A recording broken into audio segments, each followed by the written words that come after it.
We'll go ahead and get started. Hey everybody, my name is Sami. I'm a researcher with Messari. I've spent the past 2 years pretty much all in on DePIN. If you don't know what DePIN is, it's decentralized physical infrastructure networks. And then really in the past year, I've been spending a lot of my time also at the intersection of crypto and AI.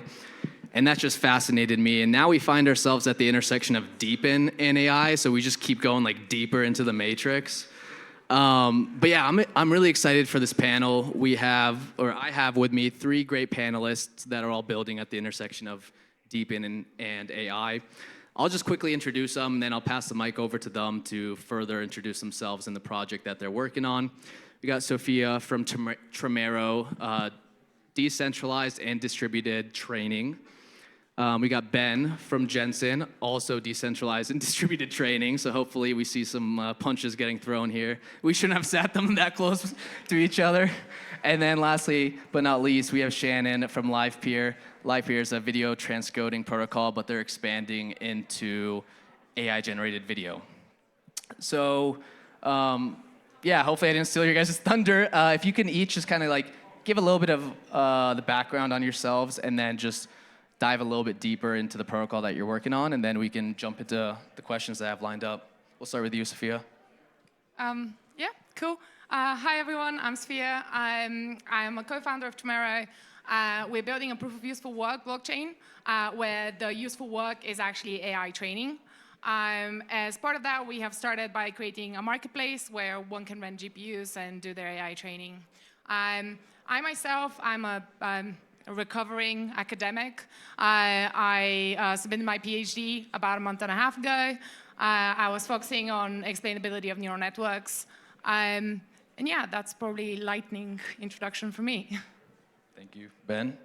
Yeah, so I'm Ben, co-founder of Gensyn. I'm also a recovering academic, so finished my PhD about 4 years ago now in evolving the structure of neural networks for deep learning tasks. So lots and lots of training and retraining of candidate, like deep neural network architectures, basically. One of the things I realized whilst doing that is that compute is really, really important. If you're training and retraining models over and over again, you really realize how much compute you need, and I didn't have anywhere near enough.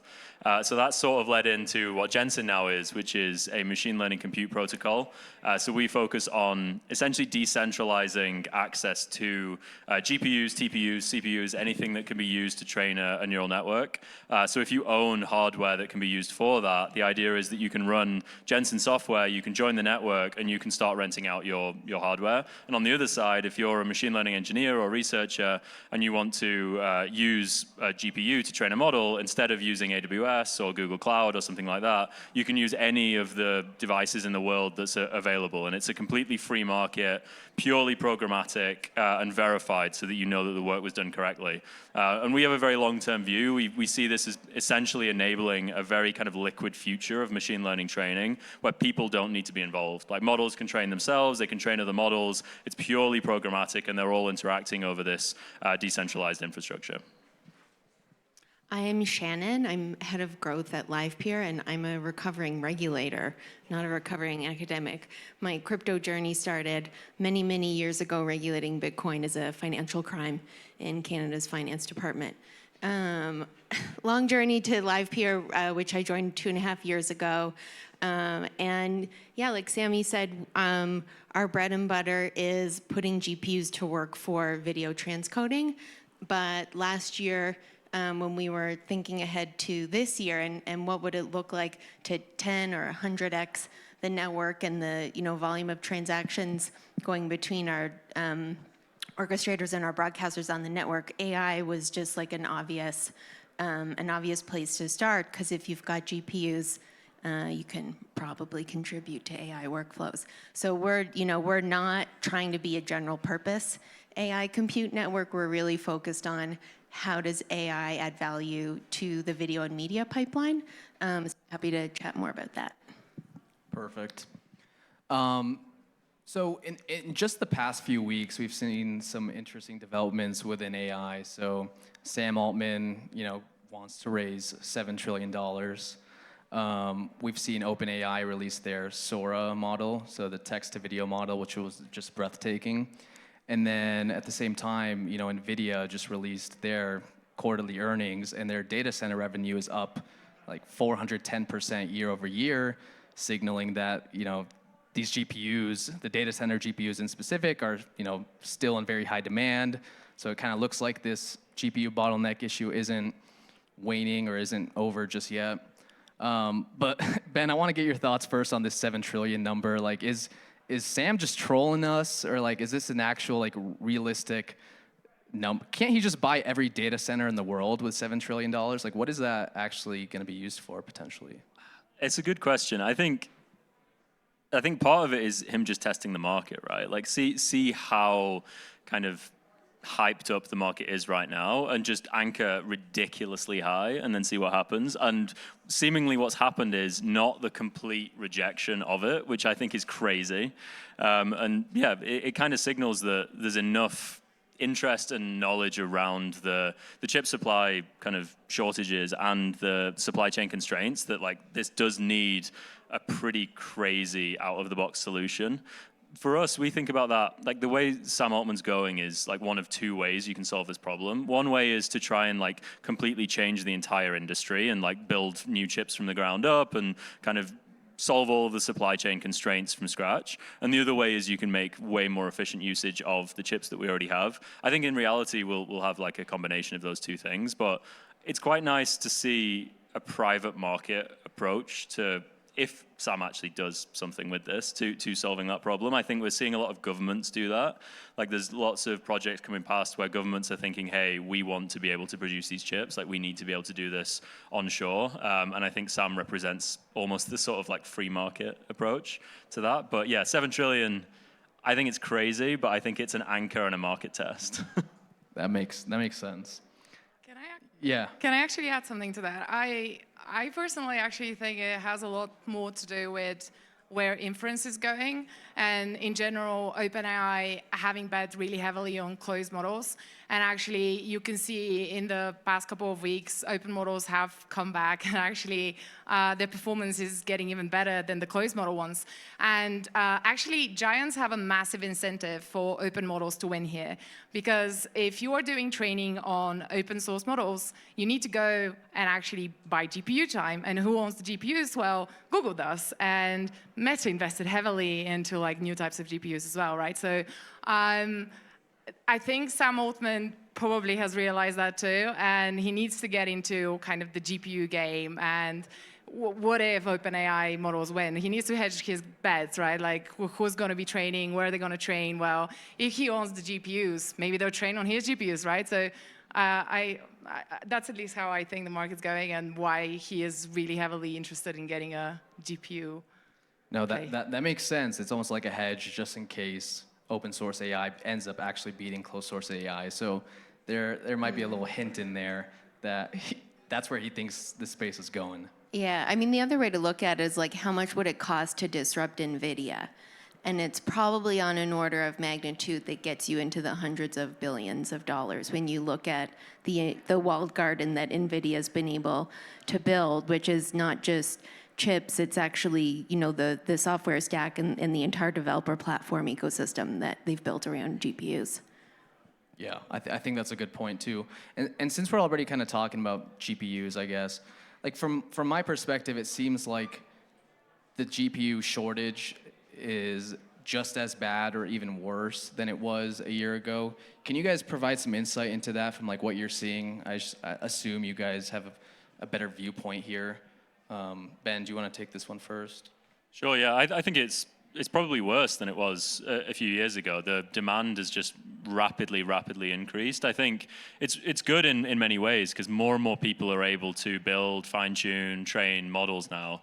But they're realizing that the chip shortage was already real when it was just academics training the models. When I was doing it back in 2015, there was a shortage then. It was hard to get chips to do it then. So now, when the tooling has improved significantly, lots of developers who don't necessarily have a deep AI background are able to take existing models and fine-tune them on their own data and things like that. I think that's just absolutely skyrocketed. If you plot the demand side of the kind of GPUs themselves, like the people who need them to train models, against the world's ability to create new GPUs, they're just diverging. Like the lines are going way away from each other. So like something has to change. I think the demand is going to continue to skyrocket. Like I don't see it waning.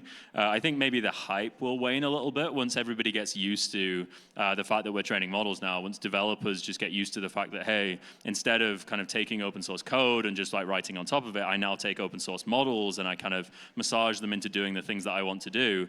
That kind of like big hype will start to slip away. But what won't slip away is the fact that everybody's using models. Like it'll just be the new way that we do code and tech. And I think something has to change to address that.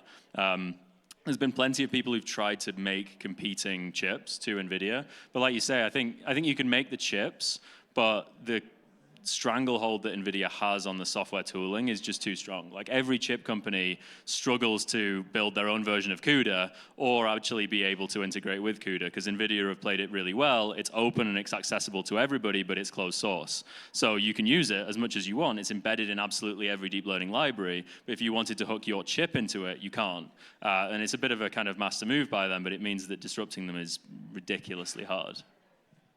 So do you think then, like Grok with their new LPU, like sure their performance might be better, but you think that they'll still struggle to get adoption just based off that software moat that NVIDIA has?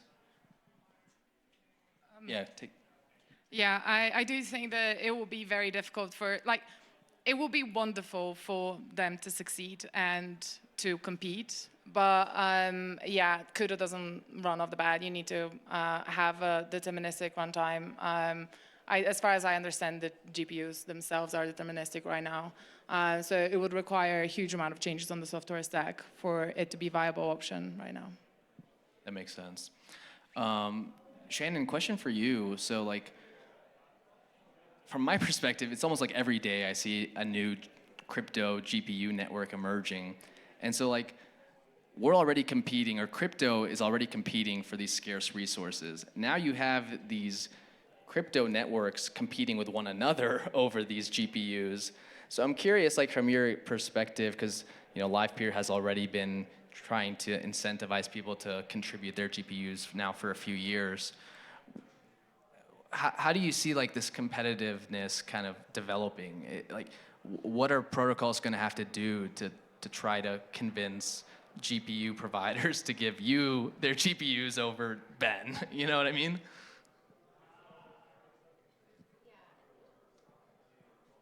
I think there has been like kind of a Cambrian explosion of, oh, we've got crypto networks using GPUs. What else can you use GPUs for? And I think most of what's coming online is generic AI compute, and what we're doing at LivePeer is really trying to stay focused on our core mission and vision, which is around video and media, and really getting specific on the job types that are most relevant and value add for video use cases.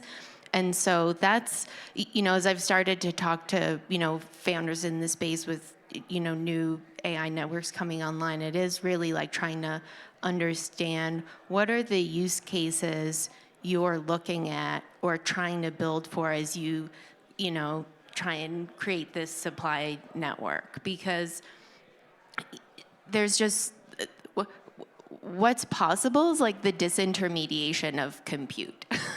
Really, like if we can, I think, look at the software stack in the same way that we're thinking about GPUs, like that's where I just don't see this being really sustainable unless different networks or there's different like developer ecosystems or platforms that help connect this supply of compute to really specific use cases and job types for AI. And on like inference, and just like on the difference between training and inference, like we're not going to do training on the LivePeer network. Like the GPUs we already have are not really built for that purpose. And I think again, when we imagine like how are video and AI most likely to like do interesting things, it is more on the inference than the training side. I think we're going to see a free market over thin protocols, basically. So things like LivePeer will exist to do what LivePeer does, and things like Gensyn will exist to do what Gensyn does. And then there's a nice competitive tension of where is the highest yield on the GPUs for the supply side. And they'll go to where the highest yield is. And when that kind of saturates, then they'll go elsewhere. And it should end up reflecting the demand and supply dynamics of each market if the protocols are thin. I think if people try and build fat protocols that do lots of different things, that's when it can get a bit murky. But I think as we've seen in the crypto space, those typically get disintermediated by thinner protocols. So realistically, we kind of view the future as lots of protocols all doing something really specific with this hardware and having a market share of the GPUs proportional to the demand for that specific thing. And I think overall, eventually, that is how everything will settle out. And then we'll see maybe something a little bit similar to like kind of merge mining, but not merge mining, but like in the mining space where people would swap back and forth between different coins, for example, where the yields are. I think people will do the same with different tasks. And GPUs are pretty terrible at context switching, but even so, people might find a way to do some kind of like merge mining with their GPUs, where maybe they're doing transcoding in kind of some ways, but they're also doing training in others. If there's shared data, then perhaps it makes sense to run LivePeer and Gensyn, and then you swap back and forth on the data that you have locally or something like that. But I think it's really early, but that's what I expect us to see in the long term. Sophia, do you think that's gonna essentially like hurt some of these networks where the GPUs are just hopping to whichever network is paying out the most yield? And does that prevent the ability to like run more stable workloads? Like I'm assuming when you're training, you need these GPUs committed for a certain period of time, right? Like you can't just have somebody unplug or shut down their system. So how do you kind of deal with that and just ensuring that these providers, complete their job? Yeah, that's a great question. It's very much one of the problems when you're running a marketplace. You just have to deal with that. The way we approach it, there are two ways. One of them is through tokenomics, and the other one is a little bit more software solution to it. So the software solution is companies can decide to back up their image. Everything is being currently saved. If your machine goes down, then we find the closest machine that matches the machine you had rented, closest to price, closest to specs. We upload your image into it, and then you can continue your training run. You receive an email letting you know that that happened. That's it. That's a software version of it. On the supply side, that's in order not to lose demand, because if you were running a training job, and believe me, I know, if you're running a training job for 3 days and you're figuring out parameters and downloading all your libraries and doing everything, and then all of a sudden it just goes out, you're never going to go back to that network. Like, you're never going to get GPUs from the same place. You just need to ensure that demand is going to keep staying with you. So on the supply side, miners which are reliable and miners which have stayed with us for a prolonged period of time are going to get priority on the demand side. Their GPUs will be listed as more secure, they'll be listed as more trusted. The miners themselves can have crypto incentives in order for them to stay on our network, and for the trust and reliability they've been providing over the years. Gotcha. So, so it's a combination of like a reputation system and then crypto economic incentives to kind of ensure that they're there for the long run. Like something I've also been thinking about has been like enterprise or data center GPUs versus consumer GPUs. Just from looking at the current GPU market landscape, it's clear that it's pretty difficult, or it has been pretty difficult for some of these protocols to get their hands on like the A100s and the H100s. So has that impacted your guys' like protocol design decisions in like, focusing on creating optimizations for these consumer grade GPUs to be used? Because in a sense, that would almost be like this net new use case, right? Where you're enabling these 3090s, 4090s to come online, which probably are a lot more idle than the A100s, which haven't been idle for the past 2 years. And so, open question to you guys on like, are you guys focused on both data center and enterprise GPUs and then consumers? And then has that impacted kind of like, the training architectures and techniques? So I guess, Ben, do you want to start there and then? Yeah, I can start us off. Yeah, it's something we think about a lot, but I guess we think about it as over the long term. So the latent GPUs, the ones in people's homes, are interesting, but much harder to use for any kind of large-scale training. So they need some changes in the way that we train either large models or maybe that we train lots and lots of smaller models for some reason, but the kind of changes in the way that we train models before they're really, really useful.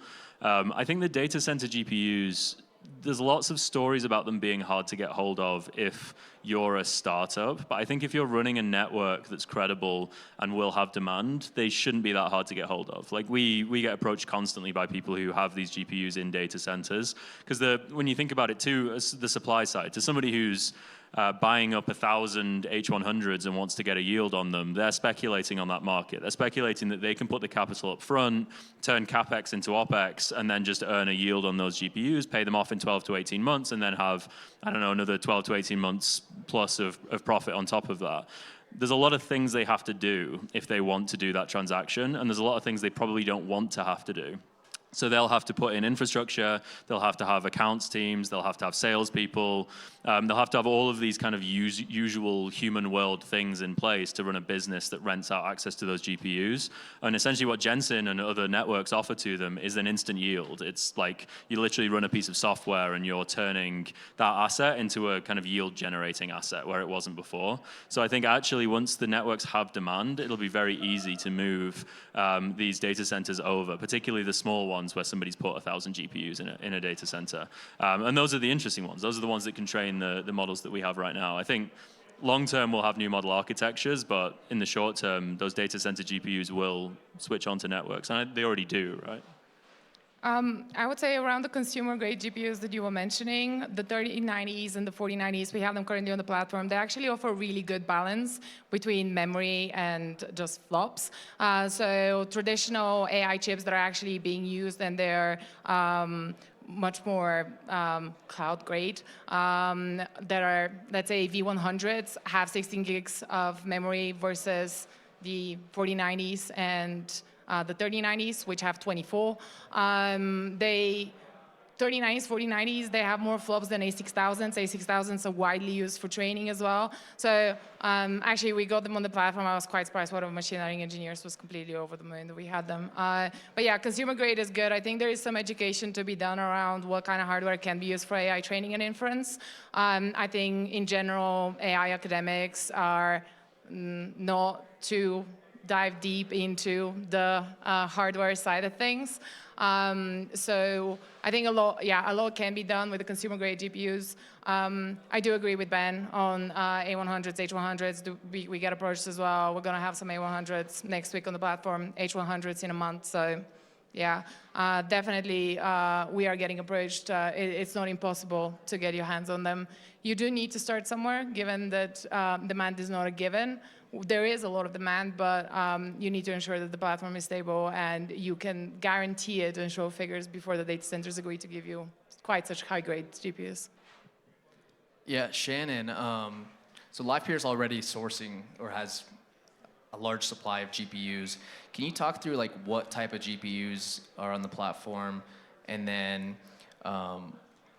if those GPUs are suited for inference over some of the higher end ones? Yeah, so the existing GPUs on the network are all optimized for transcoding. So they need to be able to do encoding and decoding, and those can be on different chips and different cards. So that's kind of how the network's been optimized right now.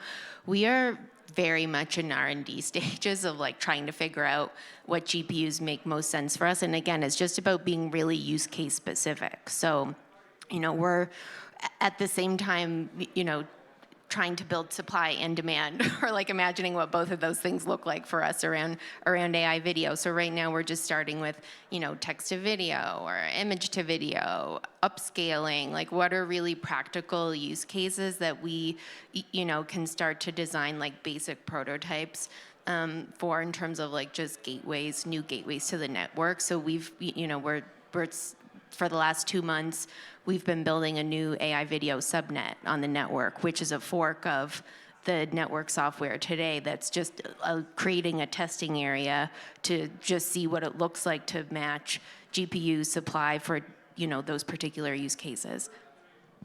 Yeah, so do you envision kind of like, AI video generation to be needed by the clients of LivePeer right now? Like, is that something that like falls into that same workflow for what those customers are using LivePeer for? Or is this just like an added feature that could entice them to use? We're starting to see some users of LivePeer Studio. So LivePeer Studio, for those who don't know, is the first software. It's an API that was built on top of the LivePeer network. It's super disruptive for video streaming because if you want to do live streaming or video on demand in an application, it's really expensive to do that. It's 10 times cheaper to use LivePeer Studio compared to Mux or AWS or Cloud for anyone else doing transcoding for you. So we've seen a lot of growth and usage and adoption of that product in the last couple years.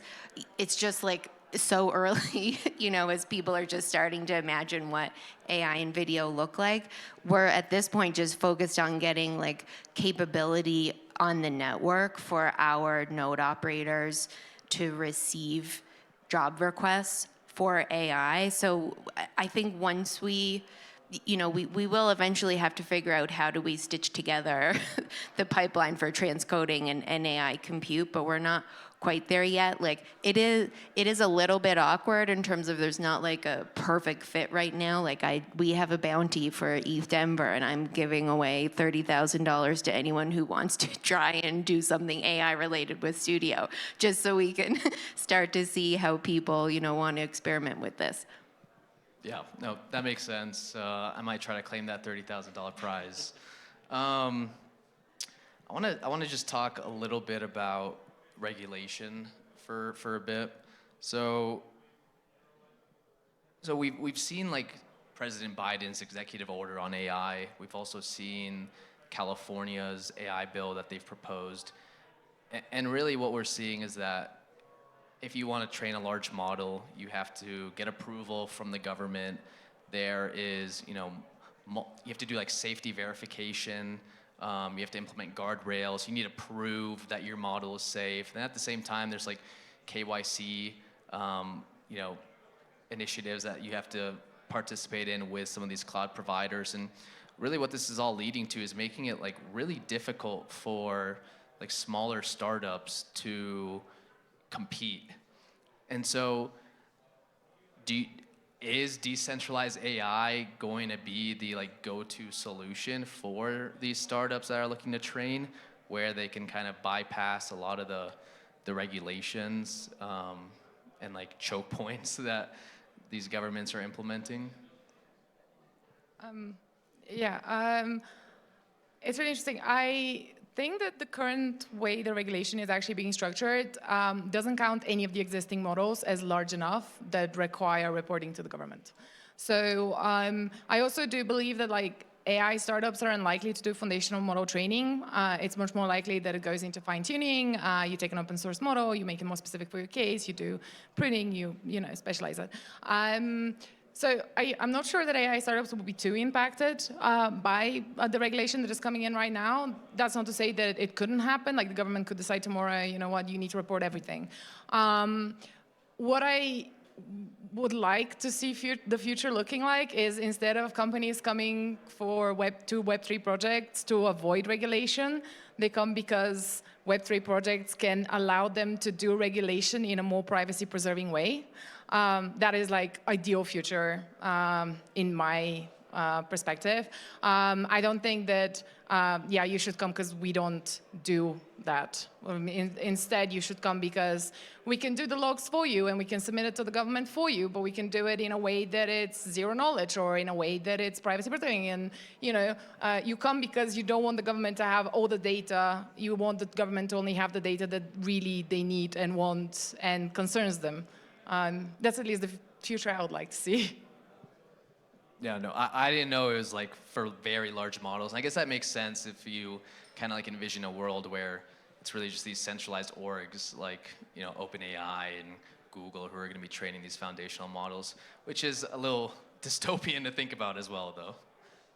I think that's totally dystopian. I think that's what these regulations do, unfortunately. I think they push us down that path. Like, I agree. I don't think a lot of users will come to decentralized networks purely, like, I don't think they'll come to avoid regulations, but I think it will drive usage to networks that aren't kind of on the hook for some of the regulations on top of data centers, where like you have to report about your clients and things because there are no clients. Like there's nobody to do that reporting. So it's kind of just a function of the network working in that way that it means that there aren't bottlenecks on decentralized networks that are on the centralized versions of the decentralized networks.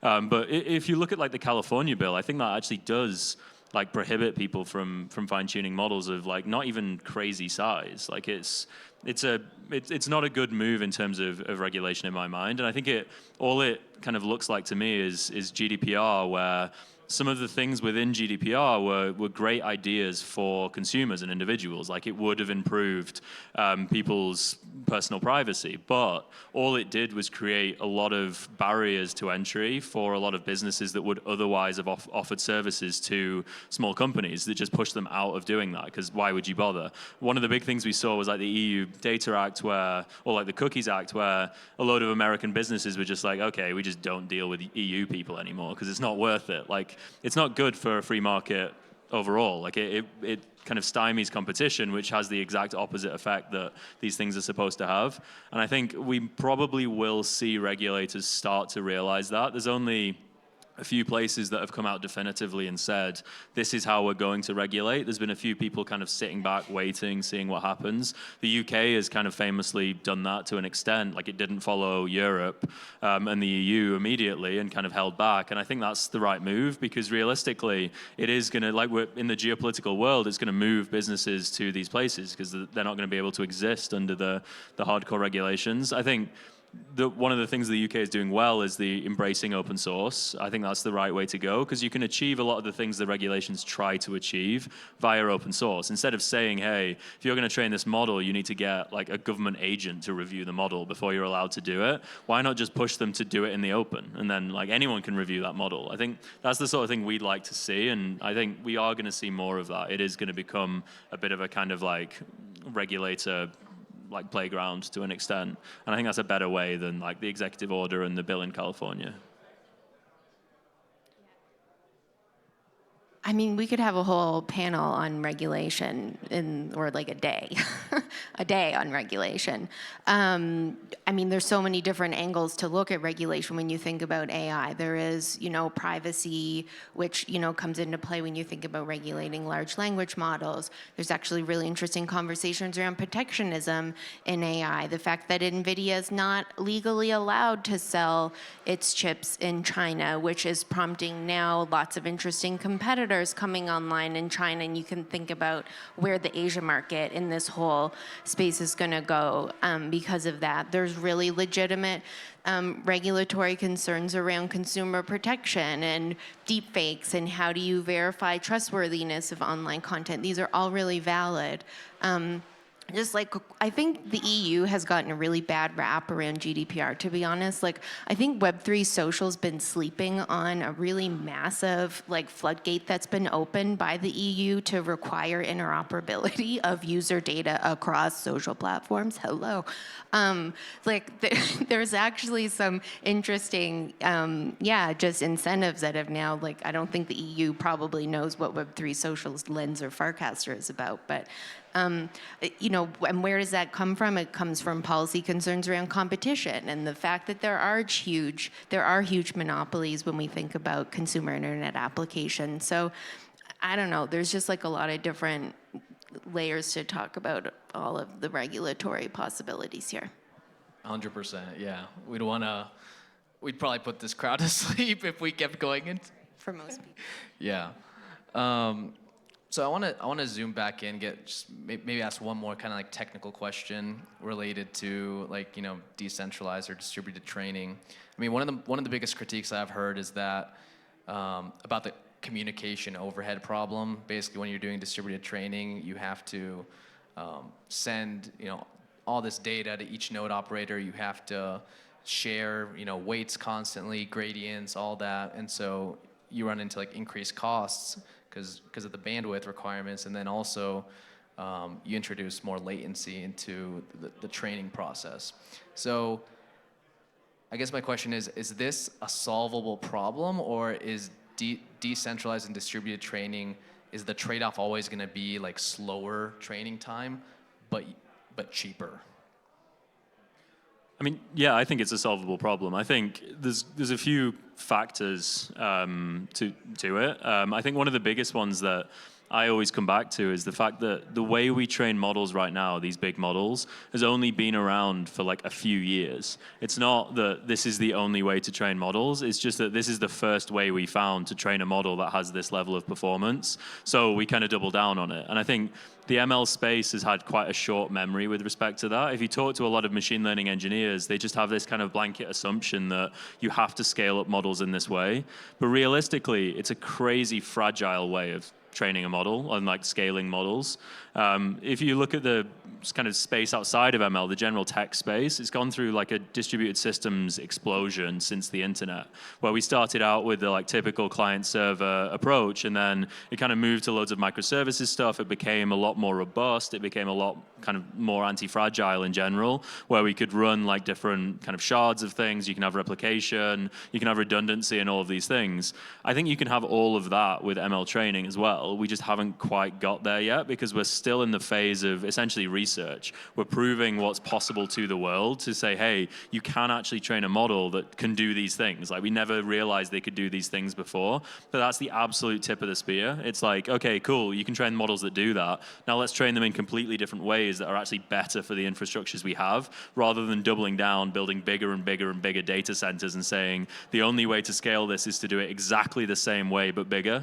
It just seems like a kind of like logical mistake to me. And I think we're starting to see little bits of the exploration of research outside of that, where like the hive mind learning at home research was probably the first thing that showed a decentralized mixture of experts model actually can get state-of-the-art results over essentially volunteer hardware. Like you just have a load of volunteer GPUs, you do you do some like careful tricks with how you do the communication between them, and for a specific task you can do better than the other things. I think we're going to see loads more exploration like that, but it's a bit chicken and egg. You need the decentralized networks with the GPUs on them before you can run large-scale experiments to do these big new models in different ways. So it's kind of which comes first. And then for startups, obviously, there's the kind of logical trap that a lot fall into of like, if we build it, they will come, where you just say, well, we'll just build the network and then everyone will build all this stuff on top of it. It's not quite the case. You do have to prove that this stuff is possible, and then that's what we're doing. It's what other networks like us are doing. I'm sure Tromero is doing it as well. Like, just prove to people, you can build models in a decentralized way. You can do optimizations on the communication. You can maybe like do communication completely differently, and you can still get a state-of-the-art model out of it. And that's just the progression after the first research that says, oh my God, this model is like sentient in some way, or whatever message people take from the big models. Yeah, well said. So it basically just like redefining the problem in a sense, and having people try to just reframe going from a centralized approach to a decentralized approach, experimenting there and then seeing what's possible. I think companies are currently finding it still quite expensive to experiment, because if you are using a new chip that is actually cheaper and has less communication using, or like poor connection, like using PCIe versus whatever, it means that they wouldn't want to experiment because they don't know how long the training is going to take. They don't want to experiment because the memory is different than the memory you have on A100s and H100s. And actually all the tutorials online are showing you how to shard a model across A100s. So why try it on A6000s, or why try it on A4000s? So I think there is a lot that has to be done on the marketplace side in order to accommodate that new exploration. And it's not only boiling down to the communication and whether it's possible or not, but it's actually providing the tools so that you don't have the initial time investment that it currently requires. Hello. I wouldn't say we're trying to sell people on decentralized. Like, we actually had a really hard time going to market with video, telling people we had decentralized transcoding, because they were like, that must mean it must not work, transcoding. So yeah, I think when we all, we should all be focused on going to market and finding use cases and users in demand for all of this stuff. Like, it has to work, it has to be performant, and it has to be low cost. Like, that's ultimately where we're trying to be disruptive, right? In this space, that there is potential for just significant cost disruption. And for us, we are trying to validate the cost efficiency first and foremost.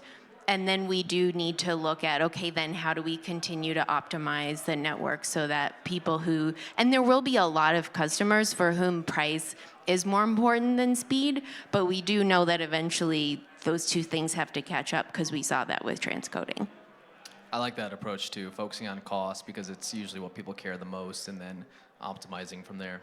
So we got like less than 2 minutes left. I guess last question, I'd love to hear some of your guys' predictions. It could be general to AI, or within a specific AI sector. Like, Shannon, I guess I'll just straight up ask you this. Like, after seeing Sora, how do you think the video content industry looks in like 5 years? Is it just going to be all AI generated video on like YouTube, and then on Twitch it's just like, yeah, AI generated like streams?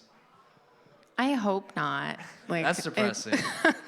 No, I mean, that's what we're trying to figure out, right? It's like, where does this add value? I think it adds value somewhere in a content creation process and workflow, right? It's like, in the same way that GPT has been useful to help you kickstart an email, but it's not gonna like be the final version of that email for you. I think similarly for filmmakers or any content creator, it's a nice way to generate ideas and generate like initial prototypes and visions for what your final content can look like. There's just so much shit out there. Like, I wrestle with this every day. I'm like, oh my God, what world am I building right now? When Taylor Swift can have her body defamed by generated video. So yeah, we're trying to figure it out. Yeah.